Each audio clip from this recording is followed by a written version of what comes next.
Hello, and thank you for your interest in Teradata's Insider Threat Solution. My name is Dave Gabala, and I'm going to spend the next few minutes giving you an overview of our solution and how it can elevate your arsenal of security tools to more effectively detect and prevent insider threats.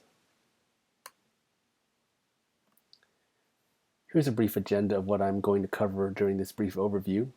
First, I'll define what I mean by insider threat, and then give you an idea of the magnitude of the problem that we are facing. I will then show you some of the capabilities of our solution. At the end of this overview video, I encourage you to view the associated insider threat demo videos recorded by my colleague Hannah Chen to see parts of the solution in action. Let's start right in by looking at the work environment we find ourselves in. In the past couple decades, the nature of our work has changed. In the more centralized hierarchy of the past, sensitive information was only available to a limited number of individuals and was relatively easy to safeguard. The evolution of the business and government environment has changed that paradigm. We are all now information or knowledge workers, which has forced that central command and control structure to change. Information now must be distributed and accessible throughout the organization and often on multiple devices by many different people.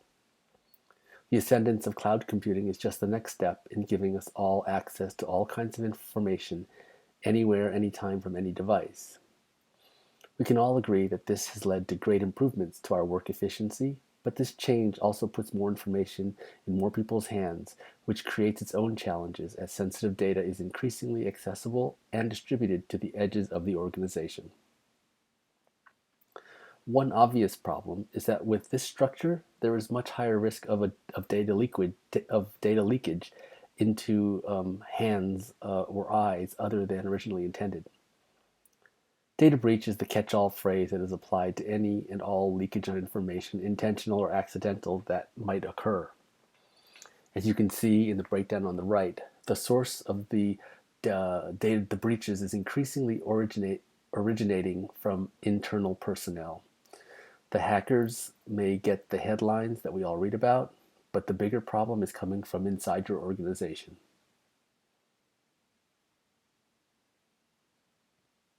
One of the challenges with this growing problem is that insiders are authorized to access confidential information as part of their jobs. They might access and copy information multiple times during a workday. And the mobility of the workforce means they might access data on remote work systems. Further compounding it, in a recent study, almost 75% of workers emailed work documents to private email addresses to work on off-premises, and more than half of them copied work to USB sticks with no encryption. So it's quite easy to see how benign activity by employees authorized to be on your corporate network can migrate into the realm of potentially harmful activities. And even though 90% of organizations have policies in place that explicitly prohibit this type of activity, these policies are not effective in detecting and preventing it from occurring.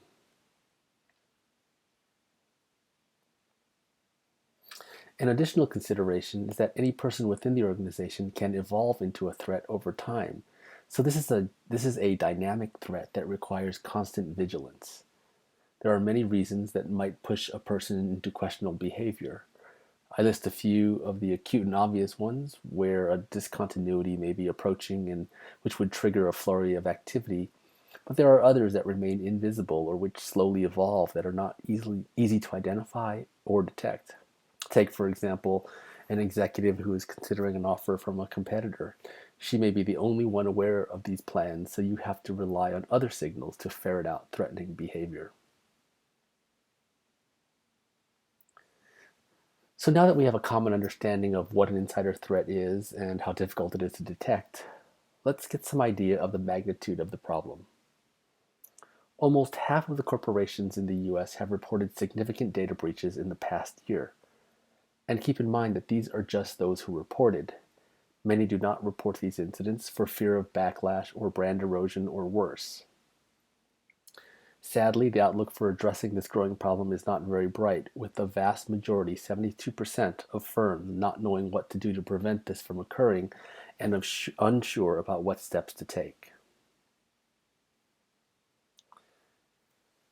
I'm going to give some examples of how challenging the insider threat problem can be just to make it more real and grounded for you. You're undoubtedly familiar with some of these threat solutions in some form or another. For example, an endpoint solution that will prevent installation of software on your desktop, or others that will prevent emailing prohibited file types such as .exes or attachments over a certain size threshold. And still other network monitoring software can deny access from untrusted devices or disable access after a few attempts with incorrect user credentials. And while these provide some level of security, one could argue that they give a false sense of security.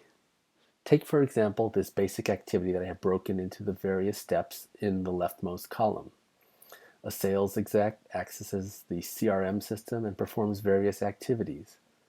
The point solutions in place do the best they can to prevent unauthorized access and stop prohibited actions, but these limited security checks would not do anything to prevent this given activity. Aster brings together machine logs, personnel info, profile data, etc. for a much more complete picture. Taking the same activity we looked at which got the green light previously, our insider threat solution would supplement the one-dimensional facts with relevant supplemental information for a more complete context in which to evaluate the actions in the left column. So personnel profile information and historical usage patterns can be combined with predictive analytics to make an informed call on whether the activities are likely to be benign or malicious. In this example, you might make a different call if you knew that the employee had recently received notice, or that access was on an unknown device, and that a predictive model was signaling a high likelihood of data exfiltration occurring. Depending on your business rules, any combination of flags could be fine-tuned to trigger your monitoring systems to disallow user accounts in response to a multifaceted threat score that we would compute.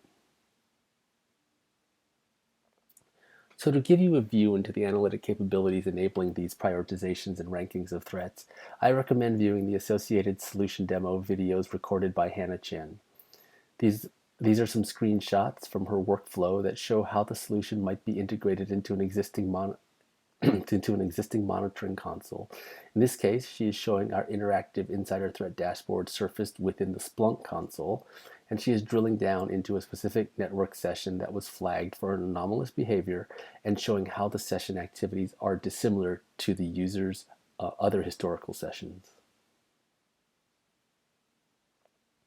These screenshots show a related dashboard and two heat maps that our solution has piped into a Tableau dashboard. In this case, our Aster analytics are highlighting network activity timelines and isolating them in time so they can be investigated and understood by your cyber investigators. Before I show some additional raw outputs from our solution, let me summarize some of the unique analytic capabilities that Aster offers as part of this and any other solution. You have seen how sessionizing multiple log outputs constructs a comprehensive and comprehensible employee-centric log of activity that can be quickly and efficiently machine scored for similarity. In addition, we allow for multiple types of input so you can bring together critical but disparate pieces of data that, in aggregate, can construct the complete picture of the threat. And you saw some glimpses of how graph analytics can show you relationships, whether they are people or network sessions or network devices. We have not explicitly shown any text analytics in action in this solution, but know that these could also be brought to bear on an insider threat implementation if necessary. And finally, I want to leave you with some additional screenshots from our insider threat work that you may find informative. These next few slides will give you a hint of the kinds of investigative use cases that we have addressed in previous implementations. These use Aster's data unification and analytics capabilities to varying degrees to fit the different roles and responsibilities of those tasked with information security and threat detection. In this case that you see in front of you, we simply take a point solution's alerting history and sessionize the history to provide an employee-centric history over time to detect overall drift or trends in an individual's risky behavior. Similar to the previous DLP alerting, we were also asked to show an individual's network behavior relative to that of peers with the same functional responsibilities. This exposed discrepant behavior that might be cause for concern, whether it be a lack of policy or a training issue. This application allowed the organization to focus on a particular subsegment of their employees and identify alert events of particular concern as it relates to data loss. In this case, we created a Pareto of violations for this subsegment of interest and confirmed that among departing employees, the biggest violation was the use of USB drives to copy and probably transfer data outside the firewall. Using more sophisticated analytics, we were able to expose communities of employees with similar behaviors. Depending on what you are focusing on and attempting to expose, you might identify a risky behavior pattern and put in place a policy or technology to prevent it going forward, or you might be able to focus disciplinary action that prevents spread of the bad practice. And finally, this behavioral study combined network logins with physical location badge access logs to point out incongruous or illogical states. In this case, simultaneous badge-in at headquarters should not be occurring simultaneously with remote access from different geographies. We overlaid the geolocations of the logins onto a map to provide a simple and easy to understand dashboard of potentially shady behavior. And with that final use case, I will wrap up this overview presentation. I thank you for your attention, and I invite you to view the associated solution demos recorded by my colleague Hannah Chen. If you have any questions, please don't hesitate to reach out to either of us on the Aster Solutions team.